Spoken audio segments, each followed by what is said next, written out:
इस वीडियो में हम समझेंगे electromagnetic induction and alternating current complete chapter.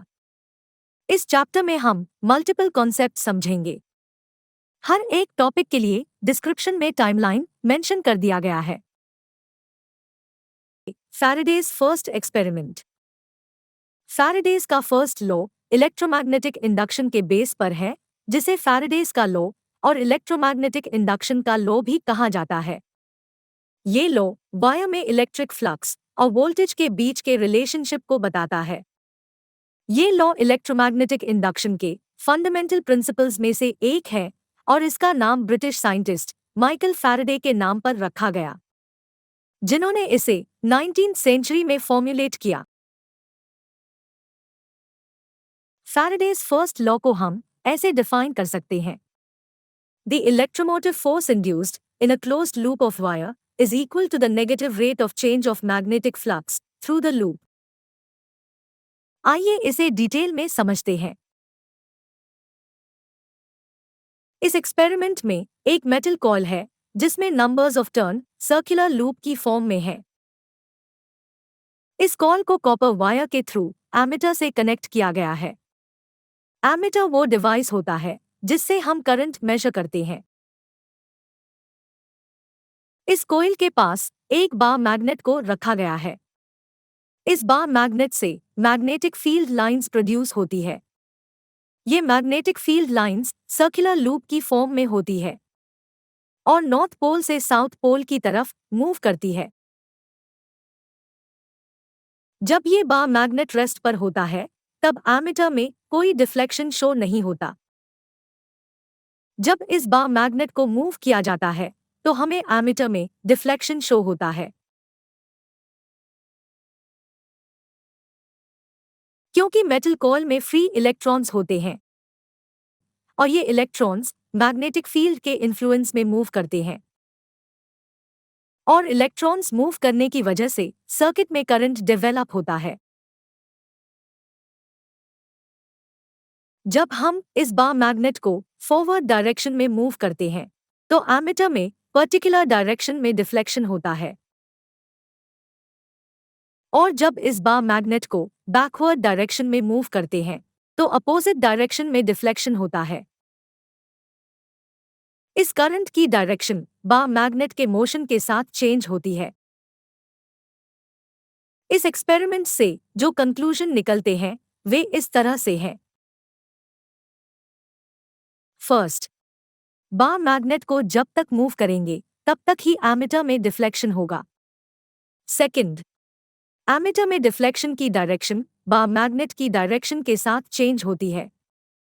Third, bar magnet को जितनी स्पीड से मूव किया जाता है उतनी ज्यादा ही डिफ्लेक्शन होती है। Lenz law. लेंज लॉ को समझने के लिए पहले हमें कुछ बेसिक टर्म समझने होंगे, जैसे मैग्नेटिक इंडक्शन, मैग्नेटिक फ्लक्स। आइए इन्हें एक एक करके समझते हैं। Magnetic induction. जब भी हम किसी मैग्नेट को किसी इलेक्ट्रिक कंडक्टर के अराउंड मूव करें तो उस कंडक्टर में पोटेंशियल यानी वोल्टेज जनरेट होता है, जिससे करंट बनता है। इस प्रोसेस को मैग्नेटिक इंडक्शन कहते हैं। Magnetic flux. Magnetic flux total number of magnetic field lines जो किसी सरफेस या कंडक्टर से पास होती है। इस मैग्नेटिक फ्लक्स के कम या ज्यादा होने पर ही इंडक्शन होता है। कहने का मतलब मैग्नेटिक फ्लक्स के वेरी करने पर इंडक्शन होता है। आइए अब समझते हैं लेंज लॉ के बारे में। लेंज लॉ के अकॉर्डिंग जब किसी परमानेंट मैग्नेट या इलेक्ट्रोमैग्नेट को किसी कंडक्टर या मेटेलिक कोयल के अराउंड मूव करे तो उसमें इंडक्शन के थ्रू करंट क्रिएट होता है। ये करंट उस कंडक्टर में मैग्नेटिक फील्ड क्रिएट करता है और ये मैग्नेटिक फील्ड मैग्नेट के मोशन को अपोज करता है, यानी मैग्नेट के मोशन को रोकता है। आइए इसे एनिमेशन की मदद से समझते हैं। जैसा कि हम एनिमेशन में देख सकते हैं कि एक बार मैग्नेट है जिसे एक कंडक्टिंग कोयल के अराउंड मूव किया जा रहा है। इस कंडक्टिंग कोयल को एक एमीटर से कनेक्ट किया है। अब जैसा कि हम जानते हैं कि मैग्नेट को मूव करने पर इंडक्शन होता है और इंडक्शन से कोयल में करंट क्रिएट होता है।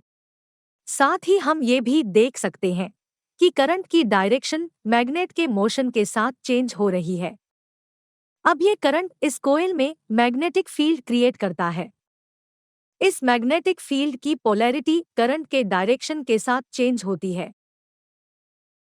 जब बार मैग्नेट फॉरवर्ड मूव होता है तब कोयल में करंट की डायरेक्शन क्लॉकवाइज होती है और इस करंट से कोयल में क्रिएट होने वाले मैग्नेटिक फील्ड की पोलैरिटी साउथ पोल होती है। अब जैसा कि हम जानते हैं कि सिमिलर पोल होने पर रिपल्शन होता है, इसलिए कोयल में जो मैग्नेटिक फील्ड क्रिएट हुआ है वो बार मैग्नेट को रिपेल करता है। अब जैसे ही बार मैग्नेट बैकवर्ड मूव करता है वैसे ही कोयल में करंट की डायरेक्शन भी चेंज होती है और डायरेक्शन चेंज होने के साथ मैग्नेटिक फील्ड की पोलैरिटी भी चेंज होती है। कोयल में करंट की डायरेक्शन एंटी क्लॉकवाइज और मैग्नेटिक फील्ड की पोलैरिटी नॉर्थ पोल होती है। अब जैसा कि डिफरेंट पोल एक दूसरे को अट्रैक्ट करते हैं जिसकी वजह से कोयल का मैग्नेटिक फील्ड बार मैग्नेट के साउथ पोल को अट्रैक्ट करता है। एनिमेशन में हम देखते हैं कि बार मैग्नेट की डायरेक्शन चेंज होने के साथ साथ कोयल में मैग्नेटिक फील्ड की पोलैरिटी भी चेंज होती है और इस तरह कोयल में क्रिएट होने वाला मैग्नेटिक फील्ड बार मैग्नेट के मोशन को अपोज करता है और इसी को हम लेंज लॉ कहते हैं। लेंज लॉ को हम कुछ इस तरह से डिफाइन कर सकते हैं। Lenz law states that the direction of the current induced in a conductor by a changing magnetic field is such that the magnetic field created by the induced current opposes the initial changing magnetic field. Eddy current. Eddy current को समझने के लिए Faraday's law पहले समझे। Faraday's law से related video का link इस video के डिस्क्रिप्शन में दे दिया गया है। मान लीजिए कि एक सर्कुलर कोयल है जिसमें नंबर ऑफ टर्न्स है। इस सर्कुलर कोयल को एक एसी करंट सोर्स से कनेक्ट किया है। अब जैसे ही हम सर्किट को ऑन करते हैं वैसे ही ये करंट कोयल के थ्रू पास होता है और कोयल के अराउंड मैग्नेटिक फील्ड जनरेट करता है। और क्योंकि ये करंट एसी सोर्स से प्रोड्यूस हो रहा है इसीलिए इससे जनरेट होने वाला मैग्नेटिक फील्ड फ्लक्चुएट करता है, यानी लगातार घटता बढ़ता रहता है। एसी सोर्स होने के कारण कोयल में लगातार करंट की डायरेक्शन चेंज होती है और इसके साथ साथ मैग्नेटिक फील्ड की डायरेक्शन भी चेंज होती है। अब मान लेते हैं कि इस कोयल के नियर एक रेक्टेंगुलर वायर को प्लेस किया गया है और इस वायर से मैग्नेटिक फील्ड लाइंस पास हो रही हैं। हम ये देखते हैं कि ये मैग्नेटिक फील्ड लाइंस लगातार चेंज हो रही है। फैराडेस का फर्स्ट लॉ ये कहता है कि जब भी किसी वायर या कोयल से पास होने वाला मैग्नेटिक फील्ड चेंज होता है तो उस वायर या कोयल में ईएमएफ इंड्यूस होता है, यानी उसमें वोल्टेज क्रिएट होता है और इसी ईएमएफ से उस वायर में करंट क्रिएट होता है। साथ ही इस वायर में करंट की डायरेक्शन मैग्नेटिक फील्ड पे डिपेंड करती है। अब अगर हम इस वायर को मेटालिक शीट से रिप्लेस कर दे तो इस मेटालिक शीट में हर जगह करंट लूप्स क्रिएट होते हैं। ये करंट लूप्स कंसेंट्रिक सर्किल की फॉर्म में होते हैं और इन्हीं करंट के लूप्स को हम एडी करंट कहते हैं। एडी करंट को हम कुछ इस तरह डिफाइन कर सकते हैं। Eddy currents are loops of electrical current induced within conductors by a changing magnetic field in the conductor. Eddy currents flow in closed loops within conductors in planes perpendicular to the magnetic field. Self induction. Self induction को समझने के लिए पहले Faraday's law और Lenz law को जरूर समझें। Video के लिंक इस वीडियो के डिस्क्रिप्शन में दे दिया गया है। मान लीजिए कि एक इलेक्ट्रिक सर्किट है जिसमें एक बल्ब को वायर के थ्रू बैटरी से कनेक्ट किया गया है। साथ ही सर्किट को ऑन ऑफ करने के लिए एक स्विच भी लगाया गया है। अब जैसे ही हम स्विच को ऑन करते हैं वैसे ही करंट सर्किट में फ्लो करता है और बल्ब ग्लो करने लगता है। स्विच को बार बार ऑन ऑफ करने पर भी हमें सेम रिजल्ट मिलता है। अब हम इस सर्किट में एक मेटालिक कोयल कनेक्ट करेंगे। इस कोयल में नंबर ऑफ टर्न्स है और ये कोयल सीरीज में कनेक्ट है। अब अगर हम स्विच को ऑन करें तो हम देखते हैं कि अब बल्ब धीरे धीरे ग्लो करता है। साथ ही जब स्विच को ऑफ किया जाता है तब बल्ब अचानक बंद न होकर धीरे धीरे बंद होता है। आइए जानते हैं ऐसा क्यों होता है। जब करंट कोयल से पास होता है तो कोयल में मैग्नेटिक फील्ड क्रिएट होता है। ये मैग्नेटिक फील्ड करंट के साथ साथ इंक्रीज और डिक्रीज होता है। फैराडेज फर्स्ट लॉ के अकॉर्डिंग जब भी किसी कोयल में मैग्नेटिक फील्ड चेंज होता है तो उस कोयल में करंट क्रिएट होता है जिसे हम इंड्यूस्ड करंट कहते हैं। ये इंड्यूस्ड करंट सोर्स करंट के अपोजिट डायरेक्शन में फ्लो करती है। जब सोर्स करंट कोयल में इंक्रीज होता है तब कोयल में इंड्यूस्ड करंट भी इंक्रीज होता है और सोर्स करंट को अपोज करता है। और इसी कारण बल्ब में करंट की वैल्यू मैक्सिमम होने में कुछ टाइम का डिले हो जाता है जिससे बल्ब सडन ग्लो ना करके धीरे धीरे ग्लो करता है। ये इंड्यूस्ड करंट तब तक ही रहता है जब तक सोर्स करंट कोयल में मैक्सिमम वैल्यू अचीव नहीं कर लेता। जैसे ही सोर्स करंट कोयल में मैक्सिमम वैल्यू अचीव करता है वैसे ही इंड्यूस्ड करंट बनना बंद हो जाता है, क्योंकि कांस्टेंट करंट होने पर मैग्नेटिक फील्ड चेंज नहीं होता। इसी प्रोसेस को हम सेल्फ इंडक्शन कहते हैं।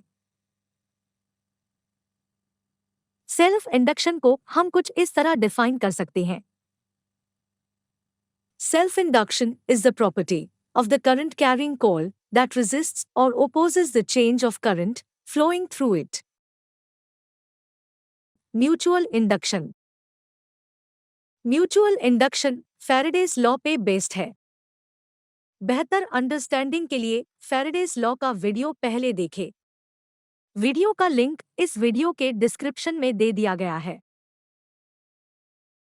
म्यूचुअल इंडक्शन मेटालिक कोयल की ऐसी प्रॉपर्टी है जिसमें एक कोयल में मैग्नेटिक फील्ड चेंज होने के कारण दूसरे कोयल में करंट क्रिएट होता है और ऐसा तभी होता है जब दूसरा कोयल पहले कोयल के मैग्नेटिक फील्ड के साथ लिंक हो। आइए इस प्रोसेस को एनिमेशन की मदद से समझते हैं। एनिमेशन में हम देखते हैं कि दो मेटालिक कोयल को आमने सामने रखा गया है और इन दोनों कोयल में नंबर ऑफ टर्न्स है।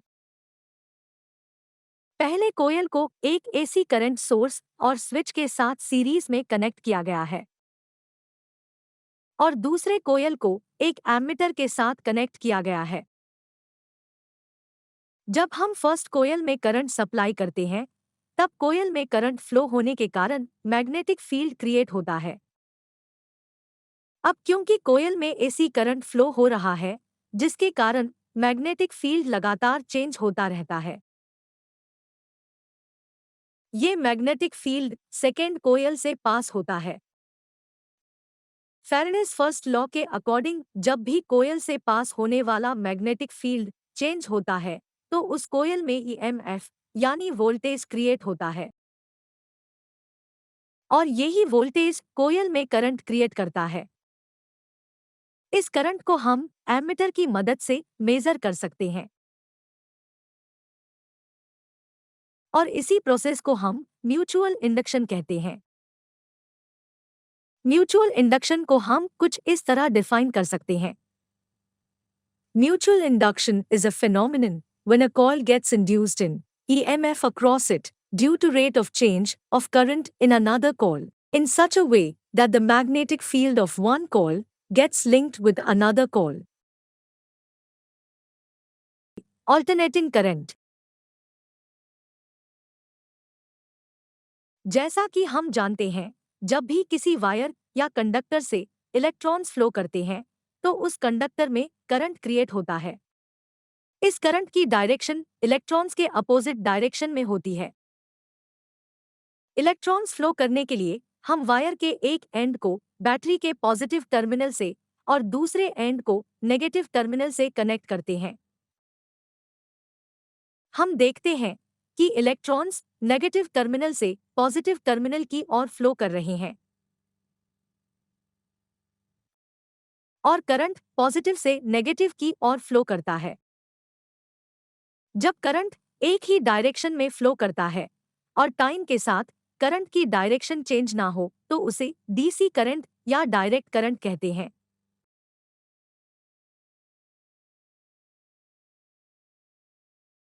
अब अगर हम वायर के दोनों एंड्स को बैटरी के साथ इंटरचेंज करें तो हम देखते हैं कि इलेक्ट्रॉन्स फ्लो की डायरेक्शन रिवर्स हो जाती है।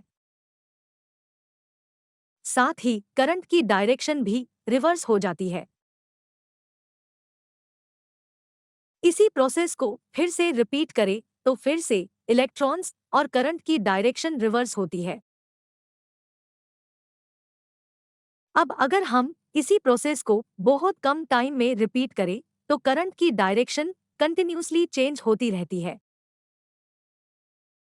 जब करंट की डायरेक्शन कंटिन्यूसली चेंज हो तो उस करंट को ऑल्टरनेटिंग करंट कहते हैं। लेकिन बैटरी की मदद से करंट की डायरेक्शन बार बार चेंज करना पॉसिबल नहीं है। इसीलिए हम ऑल्टरनेटिंग करंट जनरेट करने के लिए एसी जनरेटर का यूज करते हैं। ऑल्टरनेटिंग करंट को समझने के लिए इससे रिलेटेड कुछ बेसिक टर्म समझने होंगे, जैसे फ्रीक्वेंसी, फेज और टाइम पीरियड।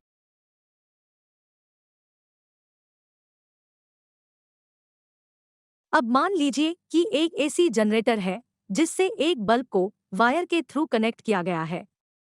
हम देखते हैं कि वायर में करंट की डायरेक्शन कंटिन्यूसली चेंज हो रही है, जिसके कारण बल्ब की ब्राइटनेस कम और ज्यादा होती रहती है।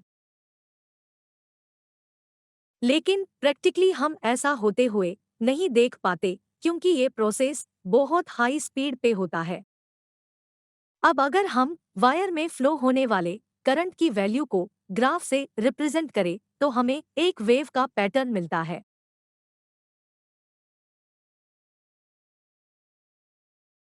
जब करंट वायर में फ्लो होना स्टार्ट होता है तो करंट की वैल्यू इनिशियली 0 होती है।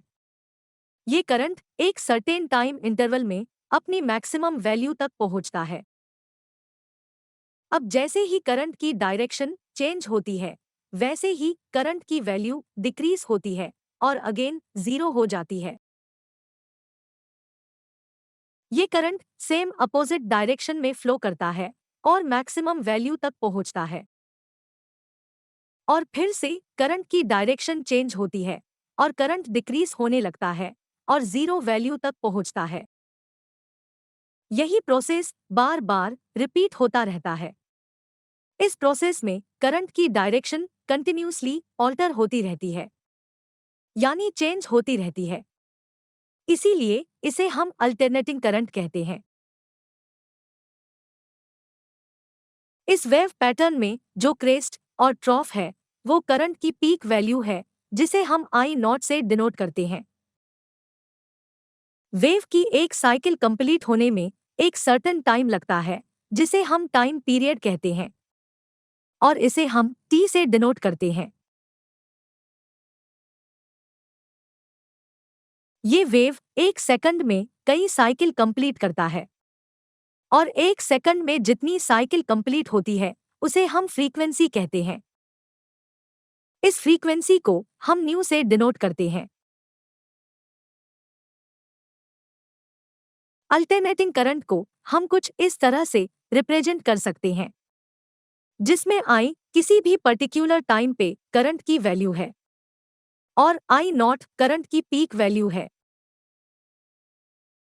इस इक्वेशन में ओमेगा एंगुलर फ्रीक्वेंसी है जिसकी वैल्यू 2 पाई बाई टी होती है। इस इक्वेशन में t टाइम पीरियड है जिसमें एक साइकिल कंप्लीट होती है। अल्टरनेटिंग करंट को हम साइन और कॉस की फॉर्म में रिप्रेजेंट कर सकते हैं। Thanks for watching. If you like this video, please like and subscribe our channel.